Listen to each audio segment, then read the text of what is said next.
Hello दोस्तों, कैसे हैं आप सभी लोगों का स्वागत है धनश्री एकेडमी से। मैं निमित सर आपका स्वागत करता हूँ। कैसे हैं आप लोग और आप लोगों की ट्रेडिंग कैसे चल रही है गाइस? आज हम बात करने वाले हैं ट्रेडिंग से नुकसान से बचने के लिए, ट्रेडिंग में नुकसान से बचने के लिए क्या करें गाइस? उसके ऊपर आज मैं बात करने वाला हूँ। काफ़ी लोगों के प्रश्न आए हुए थे कि सर ट्रेडिंग में काफ़ी नुकसान हो रहा है, कुछ कम करने का कोई टेक्निक बताइए, कुछ सुझाव दीजिए, कुछ तो आइडिया दीजिए। तो मैं उन्हीं के लिए ये वीडियो बना रहा हूँ जिन्होंने ये सवाल पूछा था। तो बहुत ही सिंपल है, ट्रेडिंग में नुकसान क्यों होता है? नुकसान इसलिए होता है कि जब आपके पास कोई भी स्ट्रैटेजी, सिस्टम, टूल नहीं होता है और इसीलिए आपको नुकसान होता है। तो वो नुकसान से बचने के लिए हमें क्या करना है? हमें टूल यूज़ करने हैं, कोई हमारे पास स्ट्रैटेजी होनी चाहिए, सिस्टम होना चाहिए, टूल होना चाहिए, ऐसे कोई भी चीज़ होनी चाहिए कि जिसके ऊपर हम थोड़ा-सा रिलाई कर सकें, भरोसा कर सकें। तो सबसे पहला, ट्रेडिंग में नुकसान से बचने के लिए अंधाधुंध ट्रेड मत करिए। अंधाधुंध यानी कि ब्लाइंड ट्रेडिंग, जो मन में आया वो ले लिया, जो मन में आया वो बेच दिया, उस तरह से बिल्कुल नहीं करना है, उस तरह से बिल्कुल नहीं करना है। सिस्टमैटिक सीख के, समझ के, प्रैक्टिस करके ही करना है। ऐसे जो मन में आया ले लिया, जो मन में आया बेच दिया, ऐसा बिल्कुल नहीं करना है। तो ये चीज़ याद रखिए, अंधाधुंध ट्रेडिंग ट्रेडिंग जो है वो बंद कर दीजिए। जब आपके टूल में, सिस्टम में जब आता है इंडिकेटर, आप जो भी देखते हो, आपके पास जो भी प्रोसेस है उसको फ़ॉलो करिए और जब उसमें बाय आता है तो बाय कीजिए, सेल आता है तो सेल कीजिए। बीच में कुछ भी अपने मनमौजी कुछ भी मत करिए। दूसरा, अगर आपको बहुत ज़्यादा लॉस हो रहा है, तो आप हेजिंग करने की कोशिश करिए। हेजिंग के अलग-अलग टूल होते हैं, जैसे ऑप्शन के साथ आप कैश को हेजिंग कर सकते हैं, कैश को फ्यूचर के साथ हेजिंग कर सकते हैं। ऑप्शन ऑप्शन में ही आप जोड़ी बिठाकर उसको भी हेजिंग कर सकते हैं। तो इस तरह से बहुत सारे अल्टरनेट होते हैं, जिससे आप हेजिंग कर सकते हैं, यानी कि आपका रिस्क जो है वो कम हो जाएगा। तो उस तरह से आपको थोड़ी स्ट्रैटेजी सीखनी पड़ेगी, प्रैक्टिस करनी पड़ेगी और हेजिंग करके आप कर सकते हो। लंबे अवधि में कर रहे हो तो हेजिंग करके भी आप कर सकते हो। फ्यूचर से फ्यूचर कर रहे हो तो उसमें भी कुछ हेजिंग आप बिठा सकते हो। कुछ कैलेंडर स्प्रेड बिठा सकते हो। बहुत सारी स्ट्रैटेजी हेजिंग में होती है, बुल स्प्रेड होते हैं, बटरफ्लाई होते हैं, ऐसी स्ट्रैटेजी ऑप्शन में होती है, तो उसे आप सीख कर हेजिंग कर सकते हैं। दूसरी चीज़ और एक महत्व की है, वो है स्टॉप लॉस। ज़्यादातर 95% लोगों को स्टॉप लॉस पता होता है, लेकिन वो कभी स्टॉप लॉस लगाते ही नहीं। क्यों लगाते नहीं हैं? क्योंकि मेरा लॉस हो जाएगा, ऐसा सब सोचते हैं और लॉस हो जाएगा, इसीलिए स्टॉप लॉस लगाते नहीं और वो जो लॉस होता है, वो बड़ा-बड़ा, बड़ा-बड़ा, बड़ा-बड़ा हो जाता है और इतना बड़ा हो जाता है कि बाद में बर्दाश्त के बाहर हो जाता है और फिर उनका कैपिटल आधा हो जाता है या साफ़ होने की कगार कगार पे आ जाता है। तो हमें क्या करना है, स्टॉप लॉस का स्ट्रिक्टली पालन करना है। आज शायद आपका ₹10 पर शेयर लॉस हो रहा है और आपके पास 1000 शेयर है तो बहुत बड़ा लॉस दिख रहा है। लेकिन वही ₹10 का स्टॉप लॉस ₹20 हो जाएगा, 30 हो जाएगा, 40 हो जाएगा और आपके पास 1000 क्वांटिटी है, तो सोचिए कितना बड़ा लॉस क्रिएट करेगा। तब आपको लगेगा कि यार पहले ही दिन ₹10 स्टॉप लॉस लगा के निकल गया होता तो आज ये नौबत नहीं आती।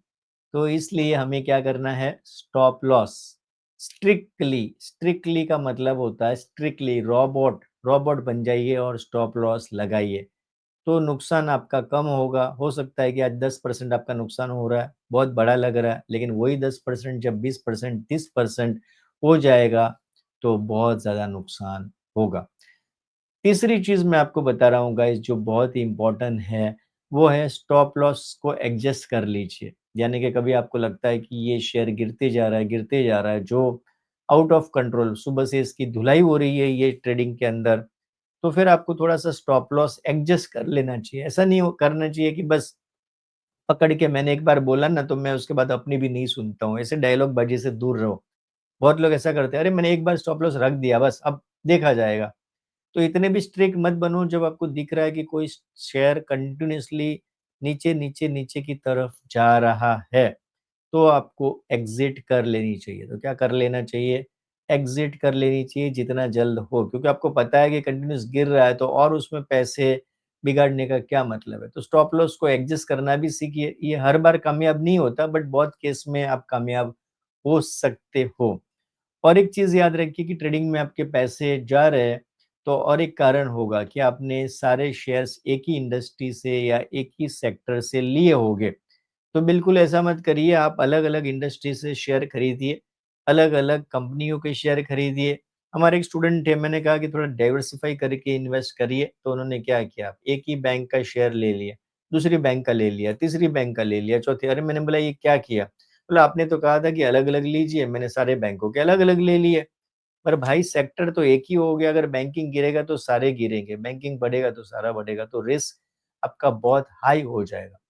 तो सारे पैसे, सारे आपके पास कैपिटल है वो एक सेक्टर में ना लगाए, एक जैसे शेयर में ना लगाए, उसको डाइवर्सिफ़ाई करें कि हर एक अलग-अलग इंडस्ट्री से आप खरीदें। दूसरा जो फ़ेक न्यूज़ आती है आजकल बहुत सोशल मीडिया पे फ़ेक न्यूज़ चलती है कि ये शेयर ₹2 का 250 हो जाएगा, इसकी खबरें ऐसा ही है, इनको ऑर्डर मिला है 5,000 करोड़ का ये कंपनी को, अब ये शेयर सिर्फ़ ₹20 में मिल रहा है, आने वाले दिनों में 180 हो जाएगा। ऐसी खबरें आजकल सोशल मीडिया पे बहुत वायरल हो रही। तो गाइस ऐसे न्यूज़ से दूर रहे, ऐसा कभी नहीं होगा कि ₹2 का शेयर ₹400 बन जाएगा और ₹20 का शेयर ₹1000 बनेगा। ऐसा तो मैंने अपने करियर में नहीं देखा। कुछ शेयर होते हैं बट वो धीरे-धीरे होते हैं। It's take time, time consuming process है, तो वो है। दूसरा आप चार्ट को भी देखिए, भले आपको टेक्निकल नहीं आता है बट एक चार्ट देखिए कि वो ऊपर की दिशा में जा रहा है, नीचे की दिशा में जा रहा है, कहाँ पर जा रहा है, साइडवेज़ है, ऐसा थोड़ा हल्का-फुल्का एटलीस्ट चार्ट पे आप देखेंगे, तो आपको एक ग्राफ़िकली पिक्चर नज़र आएगा कि वो शेयर के अंदर क्या हो रहा है। ज़्यादा आपको टेक्निकल सीखने की ज़रूरत नहीं लगती, तो कोई बात नहीं। आप बेसिक चीज़ों को देखिए कि चार्ट ऊपर जा रहा है, नीचे जा रहा है, साइडवेज़ है, वो आप देखें। और एक चीज़ मैं आपको बताना चाहूँगा, यहाँ पे कहना चाहूँगा कि वो है कि आप भेड़-बकरियों की चाल मत चढ़िए। यानी कि बहुत लोग क्या होता है कि सारी जैसे एक बकरी होती है ना, एक बाजू चलती है तो बाकी सारी बकरियाँ उनको फ़ॉलो करते हुए उसी दिशा में जाती है। तो उसी तरह से भीड़ का हिस्सा ना बने। बहुत लोग वो एक बैंकिंग सेक्टर का एक शेयर है जो ₹20-25 में कारोबार कर रहा है पिछले कितने सालों से। एक ज़माने में ₹300 हुआ करता था। अब सारे लोगों को खबरें आई कि ये ₹60 का 120 होगा, लोगों ने ₹60 में घुस गए, 50 में लोगों ने लिया, 40 में लिया, 30 में लिया, अब वो शेयर ₹20-22 में कारोबार कर रहा है एक बैंक का शेयर, जो बैंक में काफ़ी प्रॉब्लम भी हुआ मैनेजमेंट में। तो कहने का मतलब ये भीड़ चाल मत चलो क्योंकि लोग जो भीड़ के साथ चलते हैं, बहुत मास लोग एक डायरेक्शन में जाते हैं, वो शेयर में कभी नहीं जाना। अगर उसकी खबरें आ रही है, चारों बाजू उसकी बातें हो रही है, मीडिया में उसकी बातें हो रही है, हर जगह पे वही शेयर के बारे में बातें हो रही है, तो बी कॉशियस क्योंकि बहुत लोगों ने वो शेयर लिया है, उसमें मोमेंटम आने की संभावना कम हो जाती है। और एक चीज़ याद रखिए, शेयर से शादी मत कीजिए, विवाह ना करें। बस ये मेरा वाला शेयर, इसको मैं पकड़ के रखूँगा, मुझे बहुत पैसे कमा के दिए, इसको मैं कभी छोड़ूँगा ही नहीं, इसको पकड़ के रखूँगा, वापस ले लूँगा, वापस रहने दो।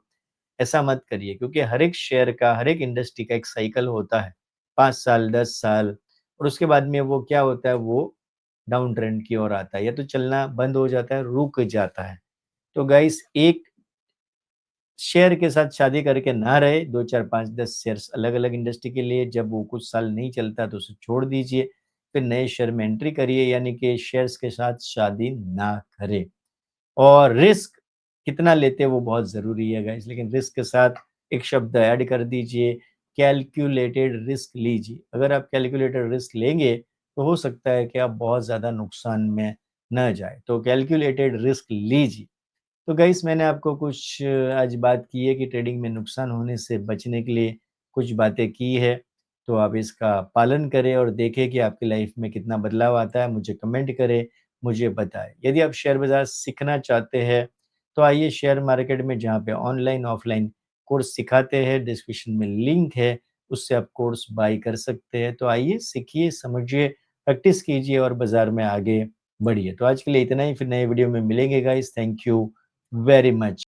Dhanashri Academy. Your money, your dreams, our training. Join our courses to learn stock, commodities, derivative market. Log on to www.dhanashriacademy.com. Thank you for watching this video.